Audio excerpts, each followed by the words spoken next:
So the year was 2013. A friend of mine, actually a very, very good friend of mine, Tim, had asked me to help him secure a safe abortion to his girlfriend of 6 months by then. I remember at the time I had headed the Kitui Level 3 hospital for 6 years. I had a wealth of experience in psychiatry, emergency and trauma center of that particular hospital at the county of Kitui. My people, I had had a very satisfying medical practice, and to be honest, I had looked forward to a very graceful retirement as a medical doctor. I had tried my very, very best to be a rational doctor, and my patients had always been dear to me and had always kept them at heart. It's also important to note, my people, that I'd had a very supportive family, a loving wife, of course, with 3 amazing kids, 2 gentlemen, and of course my last born was a beautiful lady. So I remember at this particular point in time, 2013, towards the end of 2013, I had also mentored a lot of clinical interns at the same medical facility, and I had always enjoyed the prospect of helping medical students to find their presence and to station themselves conveniently in that practice. So I'd enjoyed mentoring medical students to, get a very grand and formidable entry into medical practice. But I must admit to you at this point that out of all the clinical interns that were under my guidance, the one that was my favorite was this gentleman by the name Tim. We had shared a very professional bond with Tim. He was a keen student of mine. He was somebody who loved medical innovation. He loved research, and he was always on toes, especially when we were handling severe cases at the trauma center. So Kim was not only my mentee, but of course a very good friend of mine. We had an age difference of 16 years, so you can guess. So this particular time, Tim calls me, and I become very excited to get to hear from a long-lost mentee of mine. And I was glad that finally he was calling. It's also important to note at this point that Tim had left the general hospital to go back to the university for his graduation. So for a good period of time, we had lost contact with Tim. So when he called, I got excited, and I was looking forward to meeting him, getting to know how he went ahead with his medical studies prospects, and how he had, stationed himself for the same. So Tim's voice when he called me for the first time sounded hesitant and a little bit husky. So Tim told me, "Daktari, I really want you to help me with a situation that I am in, and please, Daktari, do not judge me, please. I've made a very terrible mistake, and you are the only person who can give me clear guidance and clear headway out of the situation that I am in." So I was like, man, this gentleman, what mistake, what was the depth of this mistake that he had done, that he was profusely asking me not to judge him? Had he killed somebody and he was asking me to help him bury the body? Of course, it wouldn't be that. So I got interested in what mistake he was in. And after coercing him and making him feel safe and free to speak to me, he finally told me that his young girlfriend had accidentally gotten pregnant for him, and the parents, both the parents of Tim and the parents of this lady, were not aware of their relationship, and they had mutually agreed to terminate this pregnancy because they were financially not capable to get a baby, support a baby at that point in time, as well as they were just, leaving the university and trying to find their footing in the larger society. So he felt that it was not the perfect opportunity to bring a baby into this world, and I was the only person in his circles who he trusted with such information. And from the way Tim was speaking to me over the phone, it seems to me like him and his girlfriend had already made up their minds to terminate that pregnancy. So, to be honest, during my 13-year stint as a medical doctor, I'd performed a lot of pregnancy terminations, but the abortions that I had carried out were purely on medical grounds and not moral grounds.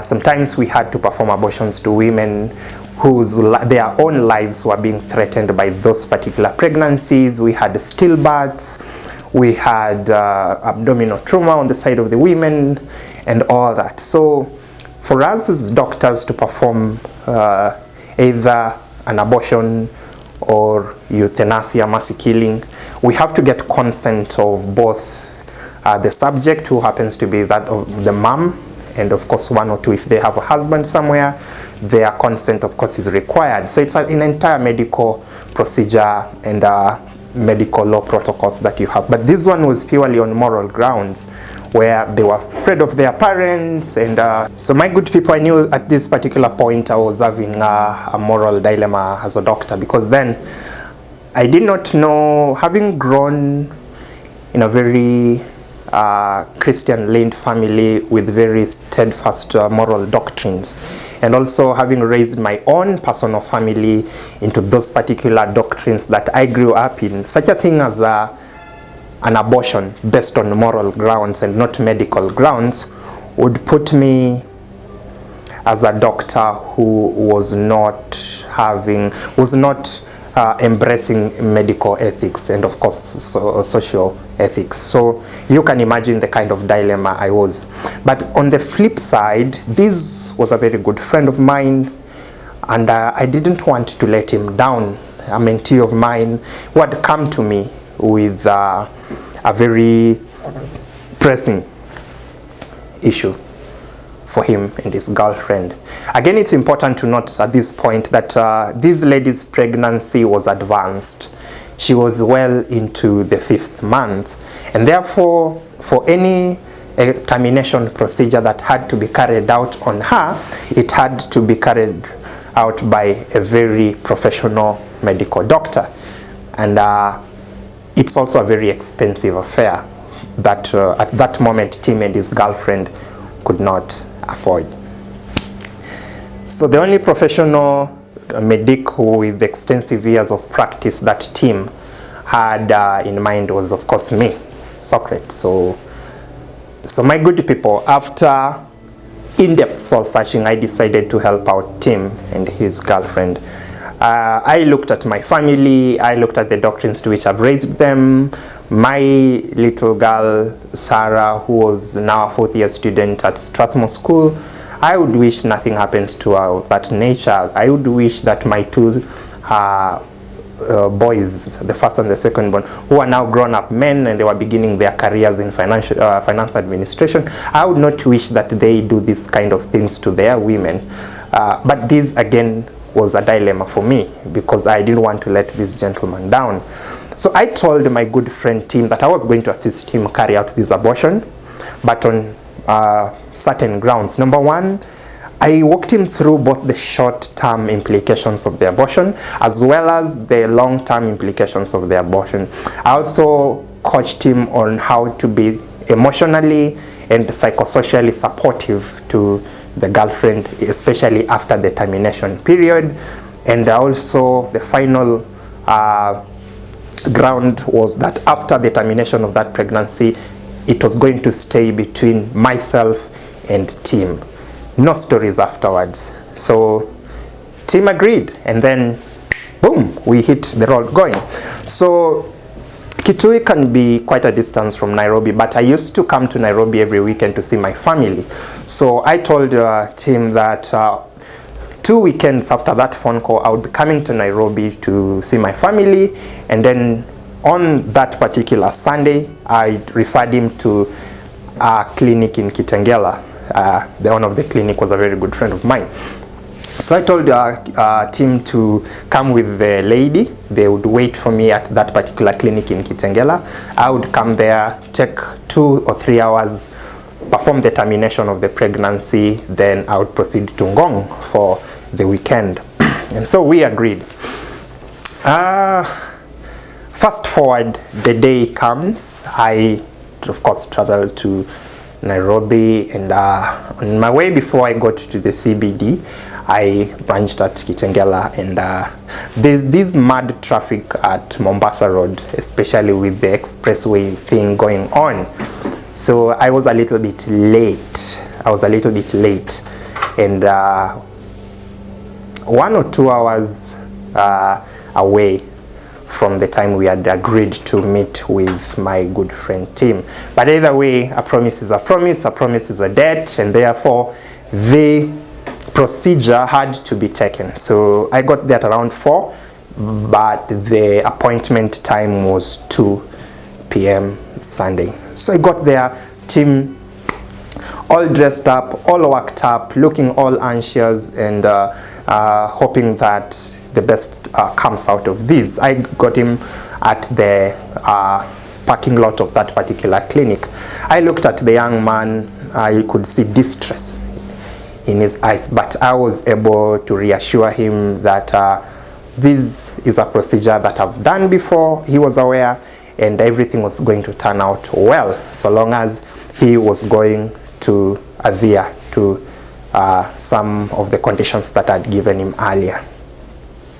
So I went briefly to the office of the owner of that clinic, who was Moses, was a very good friend of mine. We had studied with him at Moi University School of Medicine, College of Health Sciences. He had gone to practice and make his career entry in Kampala while I was doing my medical internship here in Nairobi. So once he had finished his studies in Kampala, he did his post-training attachment still in Kampala, but he came back to Nairobi and founded that facility that we were there at that moment with the team. So we caught up kidogo, you know, the usual pleasantries between friends who have not seen each other for a while, how the profession was taking him, his family, and definitely his entire well-being. So I gave him a little bit synopsis of the reason I was there. These particular people were my clients. I didn't want them to come all the way to Kitui, yet they were residing here in Nairobi. So I was happy and glad that he had given me time and space in his clinic to attend to my clients. So he gave me the go-ahead. He gave me a nurse to help me with, you know, the procedure, and everything was good. It's important to note that this entire time, my good friend Tim was really shaken. He didn't know how this thing was going to turn out, but the only thing that kept Tim going was the belief that he had in me. So while Tim was at the hospital's waiting bay, the lady, Tim's girlfriend, was on ward 6. So in that particular clinic, ward 6 is a private ward. So only one person can be attended to at a time in that particular ward.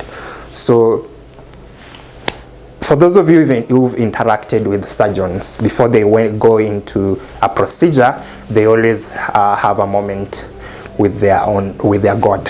So it's a standard practice in surgery corridors. So I went to, there was a certain kitchenette, you know, that space where there's a tap and some, you know, coffee machine, just a small space within an hospital setup where you can, you know, go and have a 1-minute time with yourself, and if you're a Christian, with your God. So I went into the kitchenette with, of course, my gloves. The nurse had already taken the termination equipment to room 6 where Tim's girlfriend was. So I spoke to my God. I told God that this thing that I'm about to do is morally unacceptable within the medical circles, but again, I duly understood the kind of dilemma and situation that my friend Tim was in. So my good people, I spoke with my God. I confided in him. But most importantly, I asked him to go ahead of me as the doctor was going to carry out this abortion. I knew that truly it was medically unethical to perform pregnancy termination on moral grounds as opposed to medical grounds. And I also knew that it would make no sense asking God for forgiveness for a sin that you are yet to commit. So it wouldn't make sense for me to tell you that my confiding in God was for me to ask for this sin, for forgiveness for this sin that I was about to commit, but it was basically to confide in him and ask him to go ahead of me, which I did.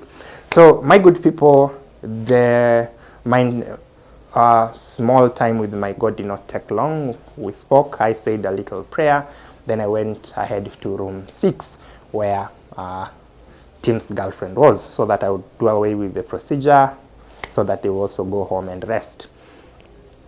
Boom!